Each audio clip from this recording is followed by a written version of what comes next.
we're back with the latest episode. So yeah, we're gonna get into this straight away. It's about the three lions on the shirt. Obviously, I've got my eagles, but it is what it is, and the puma thing. So it's a big cat. But yes, first of all, we're gonna talk about Anthony Yard redemption song, redemption song.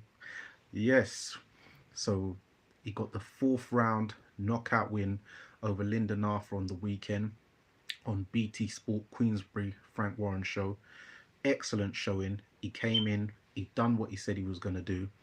Um, he was aggressive. He was using the high held guard, coming in bullish rather than trying to do the slick stuff. Because I've said for a little bit now that he's too hench to be trying to do the slick thing. Yes, he is. He has got slick skills, but that's against a certain very low level opponent. For a good opponent, certain opponents, even as Floyd did, certain opponents he had to just come in with a high guard. He didn't use the Philly shell shoulder roll on everybody, especially southpaws. When he fought southpaws, he didn't use it. Um, so yeah, it was a good fight. Round one, he come out at the block straight away. Second round, I gave to Lyndon. Third round, kind of even, but there's a lot of grappling. I thought that's what Lyndon's tactic was, because his jab was not established at all. Yard didn't let him, or I don't know. I put it down to Yard didn't really let him because he was onto him from the word go. There was a lot of grappling, and I thought, is Lyndon trying to wear him out for the later rounds, because that's what Linda's whole thing was. He was saying in build up, what okay, he's gonna, I know he's gonna come out fast. So what if when I soak up all the weather the storm, and I'm gonna say to him, I'm still here, then what's he gonna do? But fourth round, um, Lyndon hit him with a pull counter right. Yards shook his head, AB style, and just went at him. Started unloading, literally. Started to rain punches on him, uppercuts, multi uppercuts, hook to the body, hook to the head, uppercuts inside, left uppercut, left hook to the body, then right hook to the head. Lyndon went down, and yeah, and he didn't. Well, he kind of got up at 9.5, but the ref waved it off, and Lyndon didn't seem to complain. Normally, they would have gave him, let him back out, especially as it was a championship fight and him being the champion. But I didn't see any complaints. It was good to see Tunde and Pat Barrett make amends of their little quarrel they was having. It was good for the culture, good for the people to see in the arena. Both of them are, you know, they've got a past, and they've turned their lives around, putting it to positive use. And yeah, it was great to see. Uh, Anthony Yarde, he's now been promised by Frank Warren that he's got a world title shot against the winner of Joe Smith Jr. versus um, Callum Johnson, and that's going to take place on January the 22nd or 25th, something like that, in New York. In what's the area called? In the area, I forgot the area, but it's Verona in New York. And the winner of that for the WBO title is going to fight Yard next, and I'm sure Frank will deliver because Frank has good pull with the WBO. What's next for Lyndon Arthur? Well, him and Pat was talking about before that they was looking and hollering at other promoters because they don't feel that they've been treated fairly. They feel they had a disservice done to them. So I expect, well, with Frank Warren saying he's released Lyndon Arthur from his contract, and he's put out a statement that because he feels that some people are thinking that, because the way it come across in an interview, that Frank kind of said if he won he would have been staying with us. If he lost, he would have been moving on. But that was at, he said that this is at Lyndon and Pat's request that they leave. Some people insinuating, did Lyndon then throw the fight to get out of the contract, or so he can leave? I don't know. I don't think so, but there's speculation. So what now? What do I think? I think Lyndon will go over to Sky Sports Boxer platform, because they obviously they're still building up their roster. They've got Danazi signed up now. they've been releasing light heavyweights. In fact, if anything, so they're more likely just they wouldn't take him. So Lyndon Arthur, he can get on the boxer platform, and if he's right enough, he can get out as soon as February to get on the undercard of Amir Khan versus Kell Brook in Manchester, a little homecoming on the undercard. So, that could be a good move for him. Um, Next, we're going to speak about Devin Haney versus Jojo Diaz. That was a very good performance. At first, Devin Haney was racking up the points, good jabs to the body, fast hands, good boxing. He just doesn't seem to have the power though. But I think some of it is. I don't think he's a power puncher anyway. Like he's not a blowout man, but he did score a couple of knockouts against lesser guys. But I think due to the weight issues with him, he looks very tight of the weight. Like you see, 2 weeks out, he puts up a picture. His abs are looking good. He's looking all nice and ripped, and you know, shining. He's glowing. But then on the scales, he looks very dry. On fight night, he looks very dry. His head's too big for his body. On come fight night and the weigh-in, so he's struggling. This is why he's so desperate to get the undisputed title on fight on with whoever, whether it's Lomachenko, whether it's Tiafimo, and now it's George Kambosos. And it seems George Kambosos is the only one who seems really on it. He's got that Greek, Trojan, Spartan type spirit. So he's actually seems on it. He's saying, yeah, come to Australia. 80,000 people. Now we can talk. Now we can talk. Seemed very respectful and pleasantries after the fight. Devin, he got caught a few times when he was in the pocket. His legs were doing a few bit shaky Stevens, um, which I didn't really like. But I don't know if that's due to the weight or what. He got shaken in his last fight against Jorge Linares, but Linares is a decent popper, and that was a good shot he caught him with at the end of the round. So, he just has to be a bit careful, box smart against Kambosos. Because Kambosos is explosive enough to put him on the canvas. Don't think knock him out, but put him on the canvas at least. You've got other heavy hitters. Javante Davis, Ryan Garcia's out trolling now every minute. Before he had mental health problems, and he's had all these problems, and now he's every time there's a lightweight fighting, oh yeah, I'll take you out, I'll fight you, I'll do this. And I'm just like, come on, mate. He said he'll fight him next, so I'm not sure what's going on with all that. So yeah, we'll see what happens there. Javante Davis, I actually picked Isaac Cruz to beat Javante because I've seen Isaac Cruz fight a few times, and he's like Blanca. He's shorter, hencher than Javante Davis, which Tank never had to deal with before. I had a feeling with a power puncher like Tank, he would hurt his hand on that tough, hard head of Isaac Cruz, and he did. I see his hand on his Instagram story today. His hand looked like um, looked like a pie. He had a pie for a fist. Um, so he's not going to be back in action within the next 4 months at least. The crowd looked very packed out. Of all the lightweight fights I saw, Tiafimo, Devin Haney, well, obviously Tiafimo Cambosos, Devin Haney, and Tank's one looked real field. It looked really field, and the demographic looked real good. Looked like, yeah, it looked. He's selling out. Obviously Baltimore, his ends, selling out Atlanta, and now he's selling out the Staples Center in LA. So he's gone what 3 coasts. You're talking about East Coast, down south, West Coast. Yes, Mo. I mean, um, and he's doing numbers. Leonard Ellaby is happy, but he seems to have a real bee in his bonnet about Eddie Hearn talking about he'll smack the shit out of him on site and all this and that, talking real tough. I know Leonard's got hands. He was a Golden Gloves fighter back in the day. That's why he's for his best friend and he knows him. But I don't know. Them American guys, Bob, all them, they seem to feel really threatened by Eddie Hearn. But Eddie Hearn's doing his thing out there. Do you know what I mean? Doing real big things. I see Craig Richards and Dean White out in America, coast to coast, out in New York first. Then they're in Vegas. Then they're in LA. They're getting it in. They're getting about networking. So it's very good to see. No, I mean, you live on IG as well? No, I'm not live on IG. Leonard get KO'd by Eddie. I'm not sure about that. Leonard's got hands, but Eddie is a big guy. People, you'd be surprised when you actually meet Eddie. He's a big guy.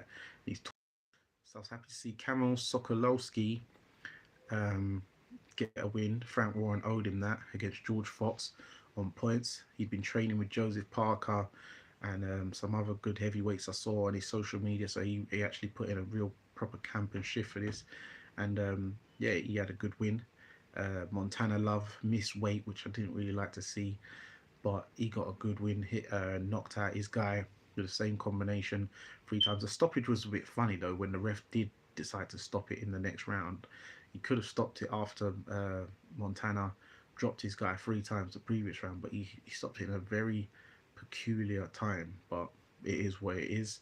Um, who else was on there? Jessica McCaskill stopped the woman she was fighting in the 7th round. Um, and then she was putting a beating on her proper, and then yeah, the ref had to stop it because yeah, she was tough, but she was just getting outgunned and getting real pummeled and hurt to bits. There were some other ones on the card. There was Sebastian Fundora versus Sergio Garcia. That went to points. I had a feeling that Sergio Garcia could pull off an upset because he's a very good boxer, but he lost on points. And there was Derevchenko versus is it Carlos Adames, but I didn't actually see that fight. Unfortunately, I didn't actually watch that one. But what the one I did actually have to mention is the fact of Bradley Skeet versus Bradley Skeet versus um, Shiraz Hamza. Hamza Shiraz, sorry, Hamza Shiraz, and yeah, and that one, Bradley Skeet was boxing his ears off, and he was boxing his ears off, and Shiraz couldn't really get near him, and he was, what happened? He pushed, kind of hit Bradley on the back of the head. Bradley went down, um, and then he decided to hit Bradley 3 times while he was on the canvas with a 1, 2, 3, with the last one landing on the chin, and Bradley like laid out on the canvas, and I thought, automatic DQ. That's 3 punches. That's very intentional. Right? 3 strikes, you're out. Surely, even in baseball, they're doing that. Sam Sosa, still work magic.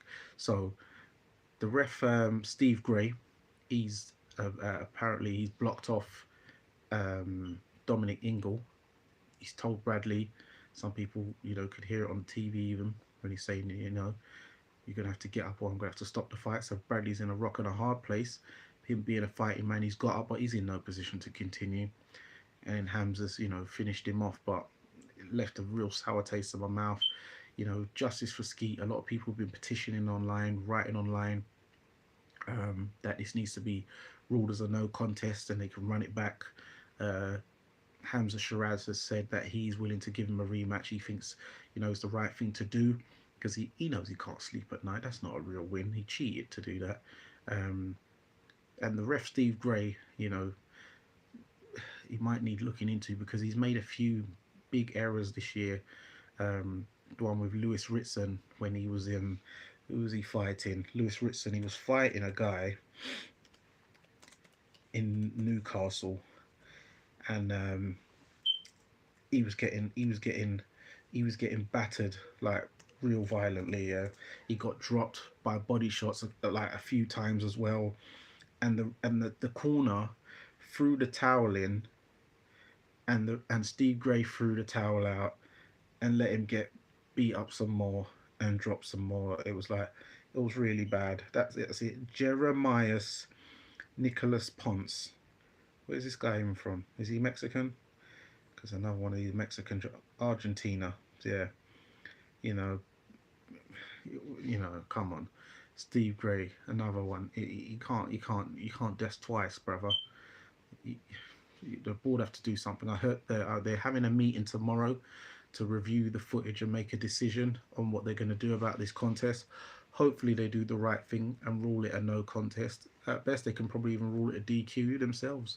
But hopefully they do it as a no contest, run it back, even if they don't run it back. Bradley knows in his heart of hearts he was walking up, running away with the fight, um, and that was that really. Um, yeah. So what else? Action. She's back in action. She is fighting. I forgot who she's fighting actually. But we've got Nito Donaire. He's against Raymark Gabalo. That's a very good fight. We've got Vasily Lomachenko versus Richard Comey in Madison Square Garden in the main garden, because the Teofimo Lopez one with Kambosos was in the MSG, but it was in the old, it was called the Felt Forum before, but now it's called Hulu Theatre. They've changed the name recently. But the Lomachenko one's in the main Madison Square Garden, so that's big. You've got Dmitry Bivol versus Umar Salamov in Russia, two Russians, good fight. You've got John Rail Casemiro versus Paul Butler. That one's out in Dubai. Paul Butler, it's a tough ass, man. On paper, it looks like Casemiro will take him out. And I like Paul Butler, he's a very good boxer, but I don't think he's on Casemiro's level. We've got Magomed Kobanov versus Patrick Tizeria. They're the main event, surprisingly. Even though you've got Bivol versus Salamov, who are two Russians, um, Magom, Magomed Kurbanov is the main event. I take it that he's the bigger draw and the more famous guy in Russia out of the three of them. Um, and then also on Dubai show we've got Sonny Edwards and versus Jason Marmer. Um, and that's about it. Yeah, Conor Benn versus Chris Algieri. I expect Conor Benn to deal with Algieri. Algieri's seen better days. He might be able to move around for a bit if Conor's swinging and missing, getting too a bit overzealous. But really, on paper, Conor should be stopping him by now, you know. Um, and yeah, oh yeah, also Jerry Forrest managed to get a draw. Well, can't even say managed to get a draw with Michael Hunter, because it was he really should have won. That's two draws in a row Jerry Forrest has got, when really he should have won. When he fought that Zhang Zili, he should have won, even though he got dropped twice early. He come back and won all the rest of the rounds. And then now against Michael Hunter, he got bumped again. And this is the thing, Michael Hunter beat him on points in a 8-rounder back in 2014. So them times when he fought him, he was like a blown up cruiser or whatever. So now he's a heavyweight. I thought I could take him out. But Jerry Forrest, this is why they say sometimes records are for DJs, because Jerry Forrest is a much better fighter than his record suggests. So yeah, I think that's about it. And Anthony Yarde, what do you guys think? How do you think he's going to fare against Joe Smith Jr.? Let us know in the comments. How do you feel? What do you think Lyndon Arthur's going to do next? How do you think he'll fare over at Boxer? Dan Aziz is also calling out Anthony Yarde. He wants a domestic unification, British and Commonwealth title. How do you see that fight going? Let us know in the comment section. How do you think Conor Benn's going to be doing against Chris Algieri, Dmitry Bivol versus Salamov? Some of you guys have been saying, oh, is he on the fade because Craig made him look, not as spectacular as he's looked against Jean Pascal, Joe Smith Jr., Isaac Chilemba, what's the other guy? Sullivan Barrera, them kind of guys. Well, it's because Craig's IQ. We're going to see if it was Craig's IQ and his boxing ability, or is Dmitry Bivol on the dick. We're going to find out this. We're going to find out this weekend. I know. I believe it's the latter, but you guys make up your minds.